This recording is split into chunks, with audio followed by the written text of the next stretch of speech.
Assalamualaikum warahmatullahi wabarakatuh. Nama saya Muhammad Saifilman bin Aznam. Kami daripada kumpulan G10 ingin membentangkan tugasan berkenaan dengan penulisan kertas kerja, surat rasmi dan juga minit mesyuarat. Ahli kumpulan terdiri daripada diri saya sendiri iaitu Muhammad Saifilman bin Aznam, Divya anak perempuan Murti, Siti Nubashirah binti Ismail, Muhammad Zufri bin Baharudin, Muhammad Nusafwan bin Abdul Syukur, Muhammad Zaharuddin bin Zainal Abidin. Tajuk pembentangan kami hari ini adalah penulisan kertas kerja, minit mesyuarat dan juga surat rasmi. Penulisan iaitu kertas kerja, surat rasmi dan juga minit mesyuarat. Apakah itu kertas kerja? Kertas kerja ni adalah idea yang diolah dan diterjemahkan kepada penulisan. Kertas kerja bertujuan untuk mencapai satu sistem pengurusan yang baik dan juga terurus. Kertas kerja ini adalah salah satu komunikasi di antara dua belah pihak di dalam satu organisasi maupun di luar satu organisasi. Tugas kertas kerja ini adalah untuk menyampaikan maklumat yang tepat dan juga padat pada pihak yang ditujukan. Dengan adanya kertas kerja seiring dengan surat rasmi. Surat rasmi terbahagi kepada dua iaitu surat rasmi dan juga surat tidak rasmi. Kedua-duanya memainkan peranan yang sama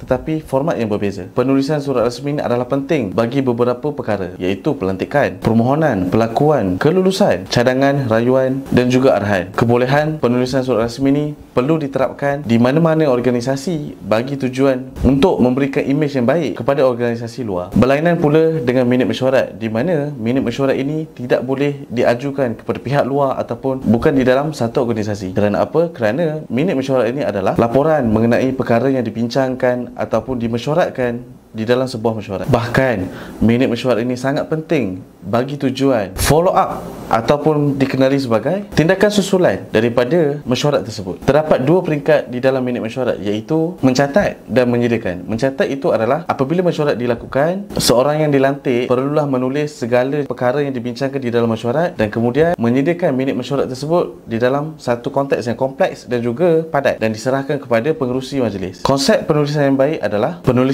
adalah penulisan yang boleh diterjemahkan oleh pihak tertentu dengan mudah dan senang, di mana di dalam penulisan tersebut tiada kesalahan tata bahasa dan juga ejaan. Penulisan yang baik ini adalah amat penting di dalam sebuah organisasi kerana itu adalah medium utama untuk komunikasi di antara organisasi ataupun luar organisasi. Ianya memberikan imej yang baik pada pihak luar maupun pihak di dalam organisasi berlainan pangkat dan sebagainya. Untuk mendapatkan penulisan yang baik terdapat beberapa cara iaitu menghantar individu ke kursus, kelas, latihan dan juga pendedahan kepada penulisan yang baik. Dan penulisan ini boleh diterjemahkan kepada email, Telegram, WhatsApp, LinkedIn dan sebagainya. Itu adalah konsep penulisan. Antara permasalahan dalam penulisan kertas kerja adalah sikap ambil mudah penulis yang hanya copy and paste ataupun mencedok idea penulis-penulis lain. Selain daripada itu, penulis perlu mengelakkan diri dari melakukan plagiat. Berkenaan surat rasmi, hanya orang yang mempunyai kuasa sahaja yang boleh menandatangani sesuatu surat rasmi. Antara kesilapan yang sering berlaku dalam penulisan surat rasmi adalah kesilapan tarikh, tempat, nama sasaran dan kesilapan alamat. Selain itu, penggunaan tata bahasa yang betul perlulah diambil berat. Dalam menulis minit mesyuarat, jangan hanya rekod percakapan sahaja dan jangan tulis terlampau panjang terutama dalam perkara-perkara yang sensitif. Dan antara ciri-ciri minit mesyuarat yang baik termasuklah teliti, tepat, penjagaan tata bahasa atau ejaan, penggunaan spell checker ataupun proofreader dan memastikan minit mesyuarat diedarkan dalam tempoh yang telah ditetapkan. Halangan. Di dalam panduan penulisan kertas kerja, surat rasmi dan minit mesyuarat, terdapat beberapa halangan yang umum perlu diketahui yang mana sedikit sebanyak mempengaruhi seseorang dalam melakukan tugas tersebut. Salah satu faktor utama adalah disebabkan daripada objektif atau matlamat yang tidak dapat dicapai melalui penulisan kertas kerja yang tidak teratur dan sukar untuk difahami. Penggunaan bahasa misalnya adalah memainkan peranan yang penting bagi penyampaian serta mendapatkan komunikasi dua hala yang berkesan.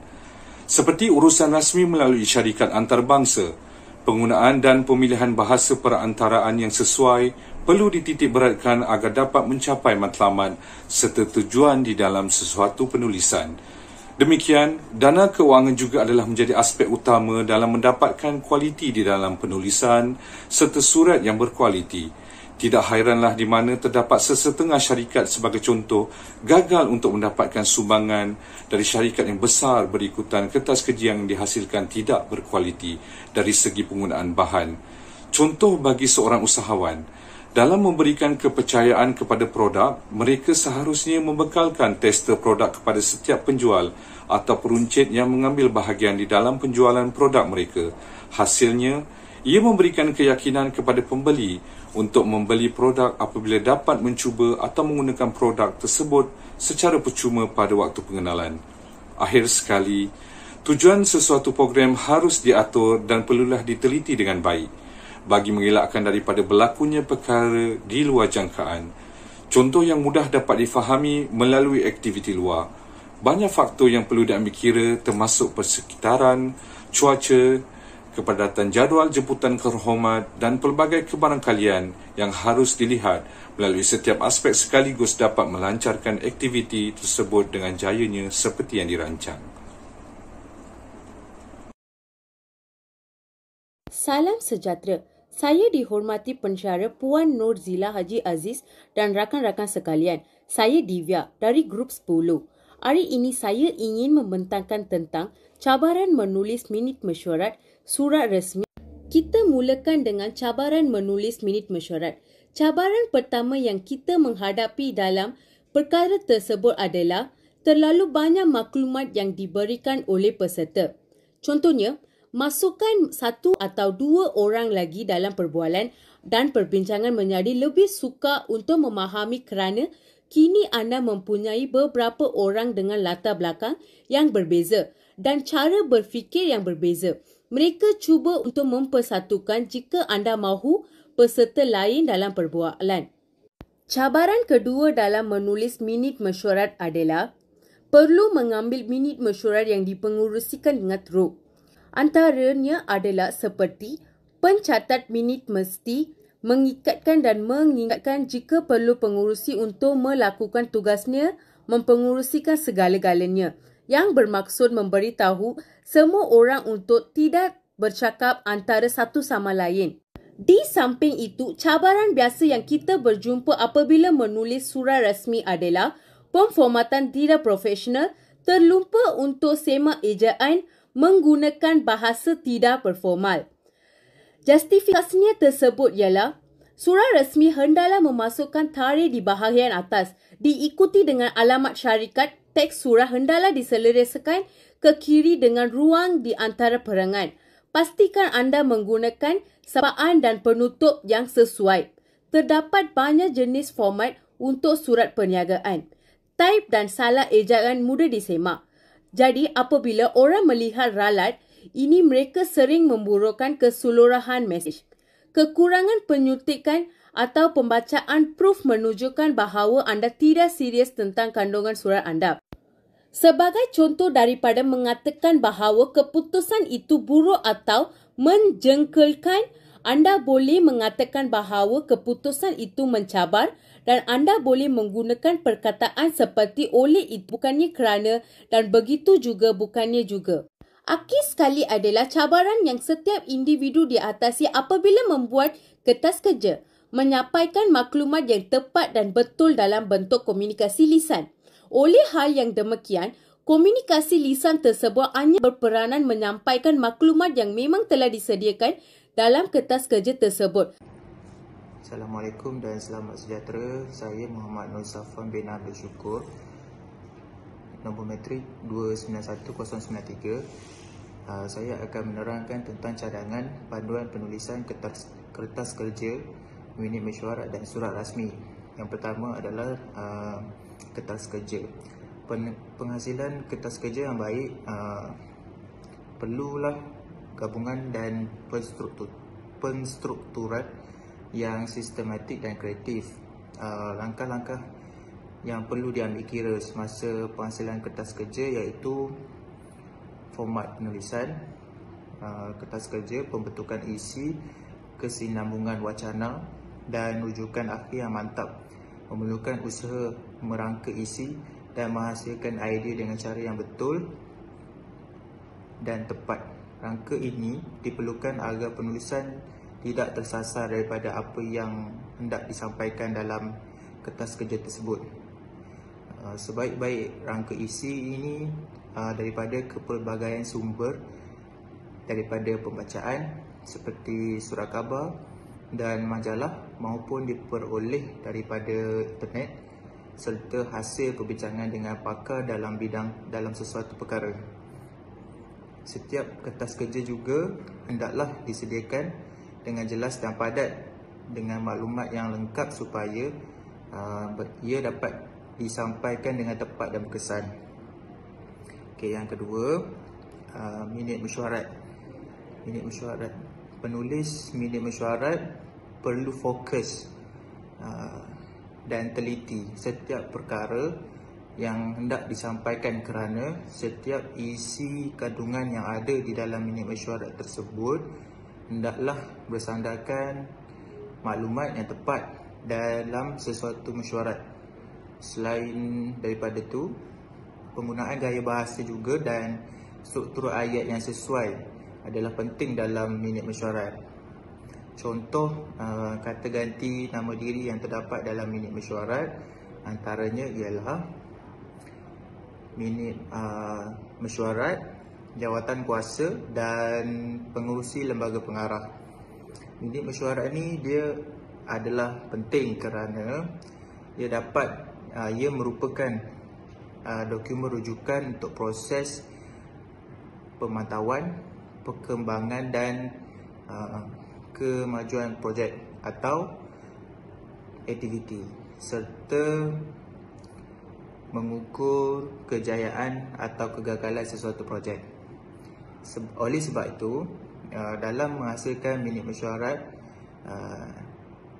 kita perlulah mengambil kira kesemua aspek penulisan supaya ia dapat dijadikan sebagai rujukan dan rekod bertulis yang tepat mengenai sesuatu mesyuarat. Yang terakhir adalah surat rasmi. Surat rasmi, cadangan untuk penulisan surat rasmi yang mantap, iaitu kemahiran yang mantap amat diperlukan dalam penulisan surat rasmi dengan menghadiri program latihan seperti kursus, bengkel, seminar dan sebagainya. Dalam penulisan surat rasmi ini juga ia mempunyai prinsip ataupun kaedah yang perlu diambil kira untuk menghasilkan surat rasmi yang baik dan berkualiti, serta mesej yang terkandung dapat disampaikan dengan berkesan. Kaedah yang saya maksudkan adalah PC plus 1P, iaitu correct, clear, comprehensive, concise dan polite. Secara ringkasnya saya terangkan mengenai prinsip ini. Setiap ejaan mestilah betul dari segi tata bahasanya dan kosakata yang digunakan. Maksud kosakata ialah unsur penting apabila berkomunikasi.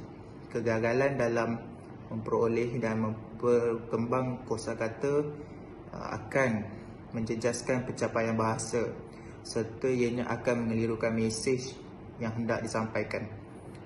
Di samping penulisan perlu ringkas dalam surat rasmi serta padat dan mudah difahami. Sekian daripada saya. Terima kasih. Penulisan kertas kerja, minit mesyuarat dan surat rasmi merupakan asas dalam memastikan urusan pentadbiran harian penjawat awam berlaku secara efektif. Penulisan yang efisien dan padat juga penjawat awam mudah memahami kandungan yang cuba disampaikan. Penulisan yang efisien juga dapat mengurangkan kekurangan yang timbul ketika menyampaikan sesuatu maklumat kepada penerima maklumat seperti arahan yang tidak jelas dan dapat membantu memadatkan maklumat yang luas kepada maklumat yang tertuju kepada sesuatu tajuk. Hal ini juga dapat memberi maklumat dan penyampaian maklumat juga direkod dan boleh dikembalikan semula jika mempunyai isu-isu berbangkit jika atau ketika sebarang pihak mendesak untuk dikeluarkan. Penulisan yang berkesan ini boleh dijadikan bukti yang akan menyokong dan membantu sesuatu institusi itu berdiri dengan teguh. Hal ini kerana penulisan yang bagus dapat menghasilkan penjawat awam yang berkualiti mengikut garis panduan dan tata cara kerja demi melancarkan urusan seharian pejabat dan lebih sistematik. Selain itu, minit mesyuarat yang mengambil masa yang lama dengan hujah-hujah sampingan akan dipadatkan dengan penulisan minit mesyuarat yang ditulis dengan padat dan bermakna. Hal ini membantu orang yang terlibat dengan mesyuarat itu untuk mendapatkan isi penting dan memahami dengan mendalam apa yang perlu dilakukan. Setelah kefahaman diperoleh, kelangsungan kerja oleh pekerja tersebut juga menjadi lebih efisien. Kertas kerja juga akan menggambarkan sebagaimana perjalanan aktiviti yang akan berlangsung. Keberhasilan penulisan kertas kerja yang baik akan menjadikan dan menjayakan aktiviti yang dirancangkan tersebut.